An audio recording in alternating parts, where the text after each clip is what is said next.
we are here. And Beautiful. we have had a few technical difficulties. My name's Corey with Swag Headquarters, and I'm one of the business partners with the CEO, Quinton Defoe. How are we going? Hey guys, how are you going? If you're watching this live, thanks so much for tuning in. To everyone else who's going to be watching this on the replay, if you can do us a huge favor, we are just kicking off the podcast. This is a resurrection of the Swag podcast. If you could just give us a huge like and subscribe to our current channel, and we'll promise you we're going to go into a little bit of what we're going to be sharing about what Swag is all about. But first and foremost, I really just want to give you a bit of an insight as to who we are, so you guys can get a bit of a context as to who these two random dudes are if you haven't been following our journey regardless. But we'll start off with my business partner, Corey. Corey, but if you can share with us a little bit about yourself. Obviously you got a bit of real estate background there, and just for the audience, just to get a bit of a gauge as to why they should be listening to both of us. Yeah, so my background, I'm now married with 2 kids, not full-time with the 2, but the wife is 4 weeks pregnant. So we do have a little one on the way, hopefully. We've gone through an IVF journey and all that sort of jazz because Sarah struggled to get pregnant and whatnot. So we've gone through a bit of an IVF thing. In terms of work-wise, as Q was saying, real estate is my background. And I moved from real estate into the FIFO sort of world. And then from there, I worked my way into the work health safety inspector kind of field. And took me some time to sort of build my qualifications and work journey through that way. But me and Q originally met while I was doing real estate. So yeah, it's been an awesome journey from watching where Swag first started, day one, and where me and Q just reached out like he does with all his cold callings and said, hey, I'd love to do an interview with you. This is what I'm doing, and pitched to me about his idea, and our friendship kind of just went from there. And we just built everything around that. And since then, it's gone from like the ups and downs. We've been all over the place. You know, we've been homeless, we've been couch surfing, we've done the whole work. So it's been a roller coaster of emotions the whole way through. So that's just me. I'm 34 years old now, and Swag has grown to a point now where it's just getting so much more traction, so many more eyes on it.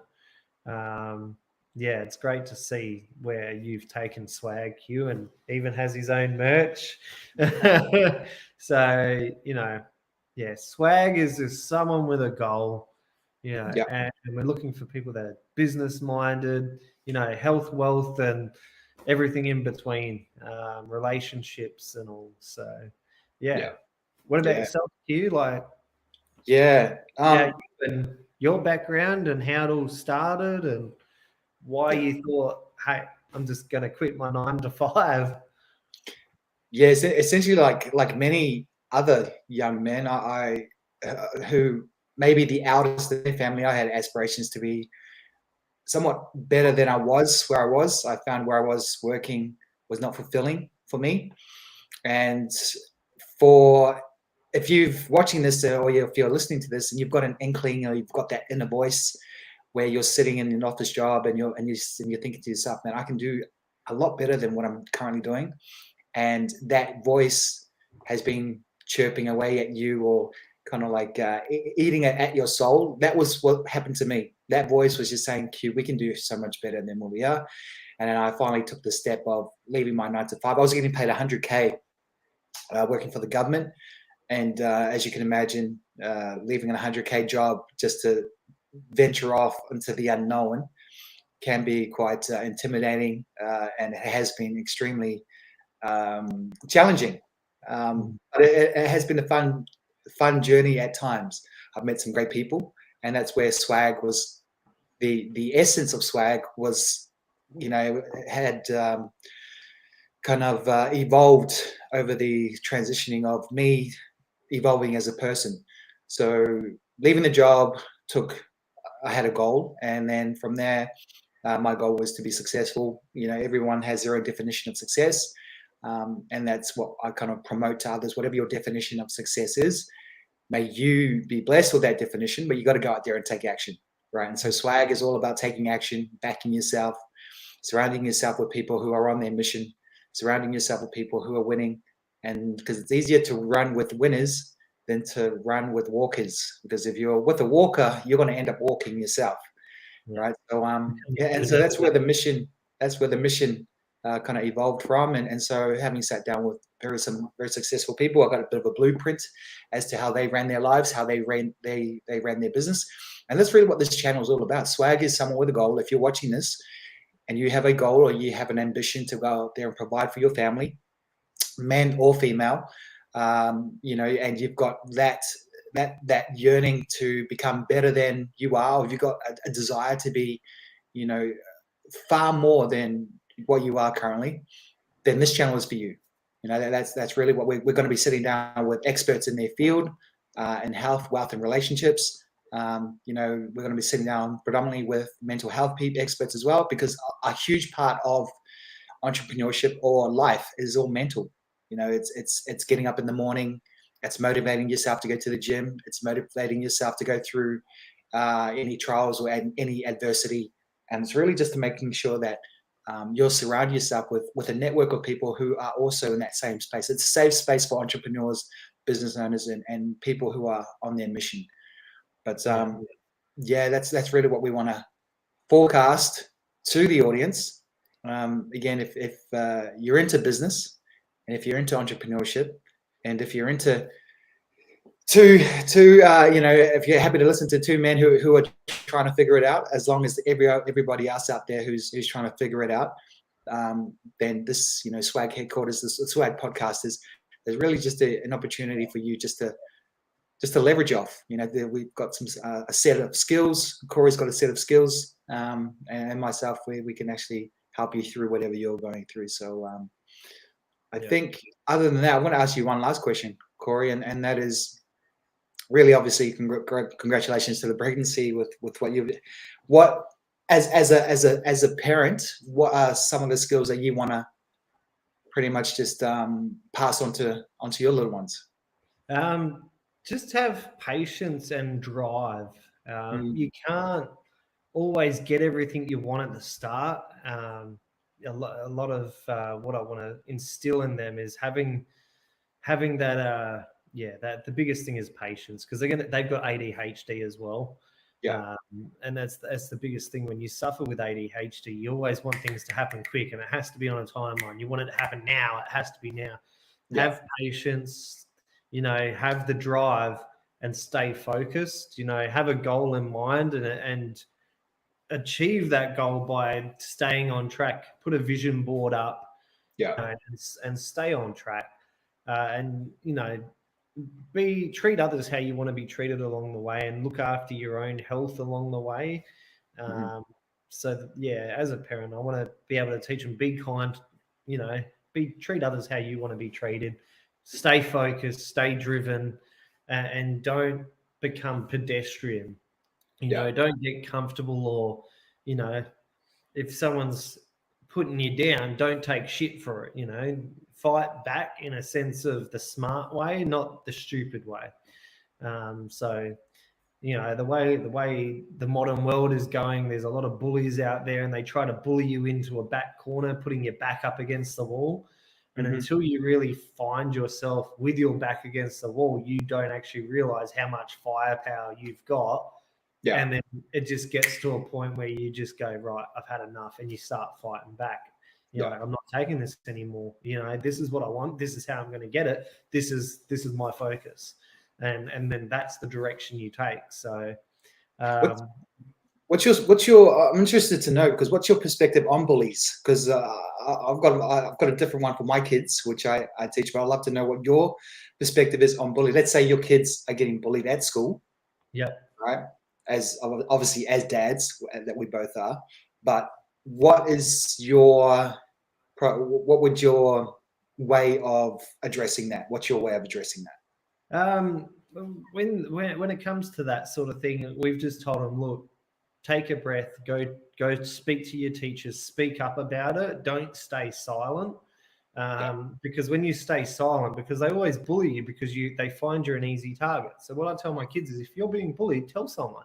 Let that bully know that, hey, you're not going to mess with me because it's not tattletaling, it's standing up for, you're not going to fight back and get in trouble yourself, are you? So speak to someone, tell the higher authority, in this case is your teacher. Go to your teacher, hey, so-and-so, Billy's, bullying me. He's just done X, Y, Z, and I want him to stop. He won't stop.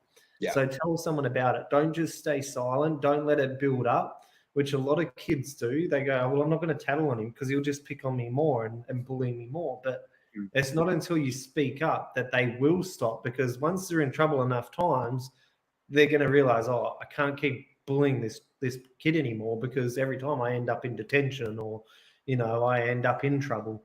And standing up for yourself, not only as a child, but as an adult, is the biggest thing, because it doesn't just happen at school.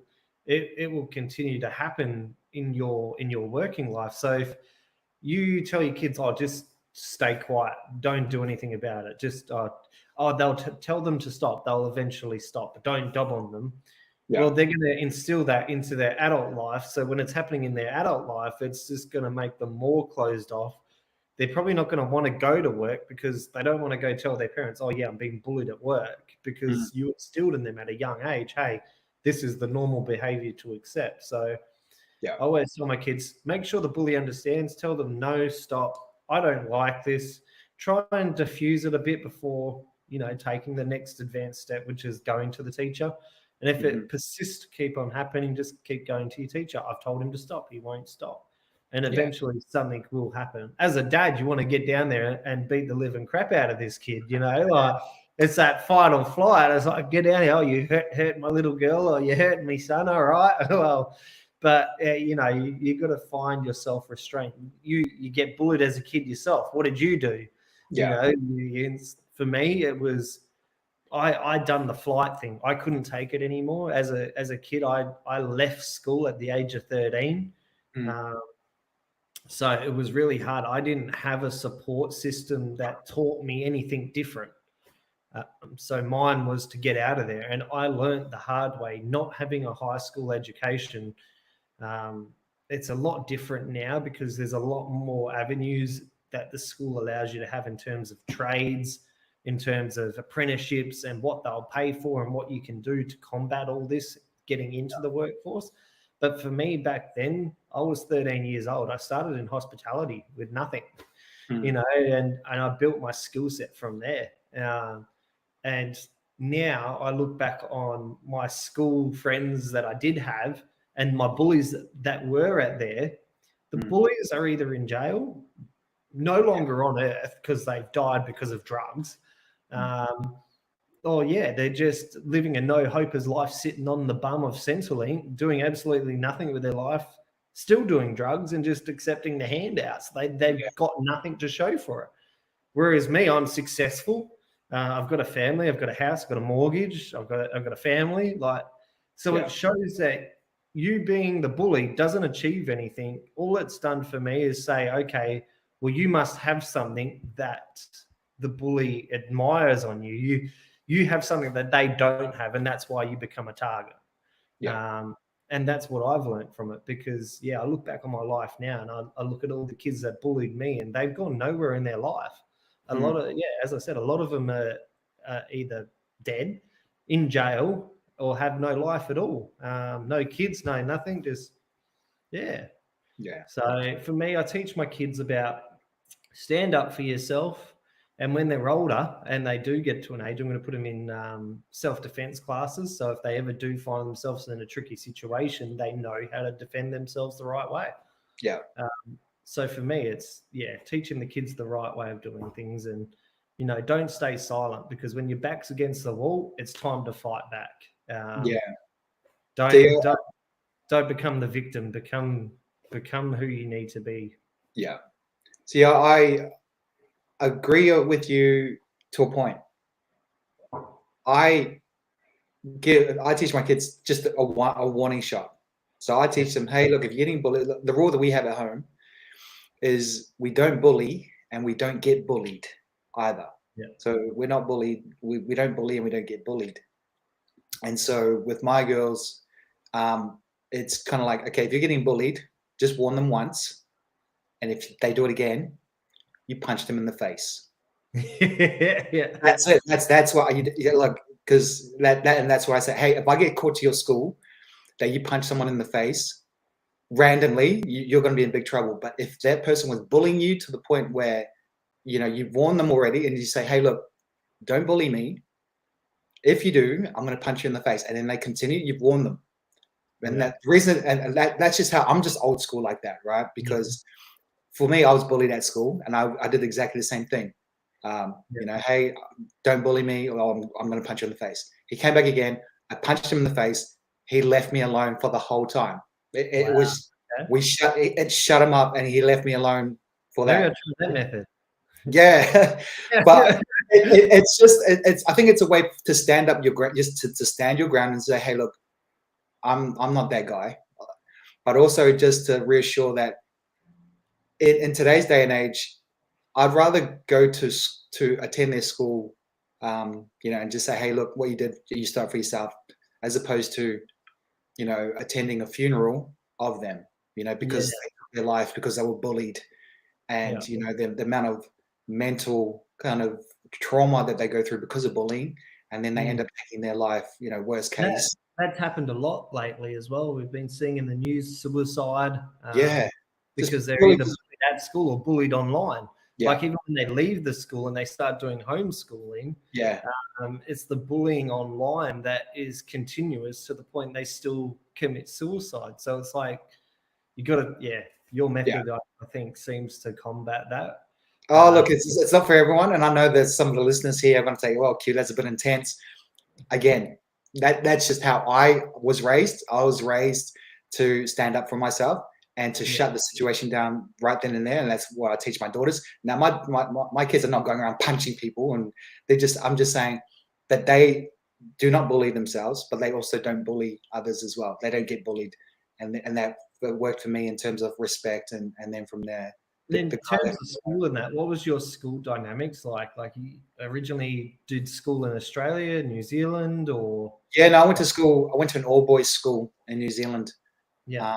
And obviously with all the men there, a lot of ego, a lot of bravado, and so a lot of it's just people trying to show off and seeing who's the biggest rooster in the kind of like in the chook pen, as they say. So, but like I said, do not condone violence at all, but I do condone standing up for yourself. If you're a listener, if you're watching this, and just saying, hey, look. You know, we're all for, you know, going out there and taking action, making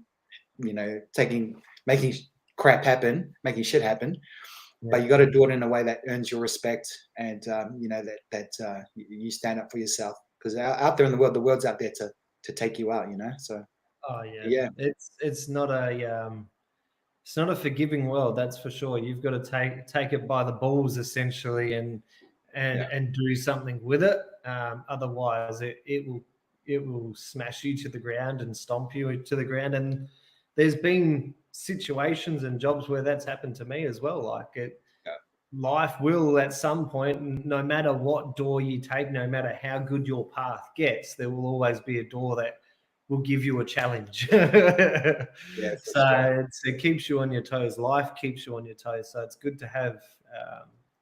Good to have a good support system. And I feel that will help speaking up. And your method, I can see how your method works. I can just imagine you getting that phone call going, hey, your kids just punched someone in the face. And you're going, well, did you warn them? And the teacher going, oh, what? I haven't had that phone call thus far, so that's probably a good. That's a good thing. So, with the whole mental health side of it and the journey with Swag, what's your method of combating all of that and the mental stress of business? And obviously a lot of doors smash in your face, a lot of people tell you no and all that. So how do you fight back on that? It's a value thing, man. Everything just comes down to your self-worth. Yeah. Because it just, not everyone's going to like you. Not everyone's going to buy your product. Not everyone's going to use your service. But if you're not out there actively promoting it, believing it yourself, then there's no chance of them actually, doing business at all, because they're not going to believe you. So you need to have a bit of self-worth. You need to have for yourself a bit of self-respect, and self-esteem is huge. So for me, yeah, there've been times it was extremely challenging. And you got to go out there with the mindset that you are the best of the best, not in an arrogant way, just in your own internal confidence that what you're bringing to the table is you're the best at it, whatever that may be. So if you're cutting hair, you're a hairdresser, I'm the best at cutting hair. In my salon, in my barbershop, I'm the best. In my suburb of Mandurah, and you're just saying this to yourself, you're not going on social media and proclaiming it, hey, I'm the best. You're just internal confidence. Yeah, I'm the best. And then therefore you bring, and that brings the best out of you, because what's the opposite? Yeah. I'm the worst. I'm the worst. So if you're going around and saying I'm the worst, what's that going to do to your mindset? Yeah. Right. It's gonna, so if you just switch it, I'm the best, and then you end up getting, your service, working with the best, partnering with the best, because purely of just mindset. And that's how important, that's so much mindset. Business is 90% mindset, man, and then 10% strategy. Because strategy work, do you find they seem to work as well? What's that, sorry? The vision boards, do you feel they work as well? Vision boards keeps you accountable. There are times where you just don't want to get up, and then you just have a look at the vision board, and then you write down, okay, I'm the best. There's no one better than me, and I just write that down. And you're just repeating that over and over and over again. And you got the vision board on your phone, you got the vision board on your computer screen. Vision board is a way for you just to keep you living your reality like right now, as opposed to, hey, I'm not driving this car. You act as if you're driving this car, right? So if you jump in your Corolla, whatever, 95 Corolla, you pretend it's a Lamborghini. Right now I'm getting into my Lamborghini. Right now I'm pulling up to my penthouse apartment. You visualize, and then when that actually happens in real life, you've already been there. You know how to act. You've already, because you've rehearsed it so much in your mind that people are like, man, this guy's weird. It's just no, I'm actually living how I want to live. Living how it is. Yeah, living it now, and rather than wait for it. So that's really just the skill behind, acting as if. But I think for this one, guys, we're going to be doing another show. That's going to be a kind of like a weekly show. We're going to be bringing on guests as well. But the whole point of Swag Podcast is, again, for those who are on their mission, on their, who have a vision, to be better, to be holistically look after their health, wealth, and relationships. From two dads who are finding this out as well, and as a way to give back to the community for those who may want to learn a little bit more but don't have access to experts. Let us go out and acquire these experts who can share their wisdom and their knowledge with the people. So I think that's us, Corey. Awesome. All right, guys, be kind to one another. Stay tuned for the next episode. Guys, before you guys go, be sure to like, subscribe to the channel, and follow us on all social medias. We'll put the social links on here. We're on swag_headquarters on Insta, as well as our YouTube channel, which is Swag Headquarters. All these episodes are going to be uploaded there. But from now until then, we'll see you on the next episode. Bye for now. Take it easy, guys.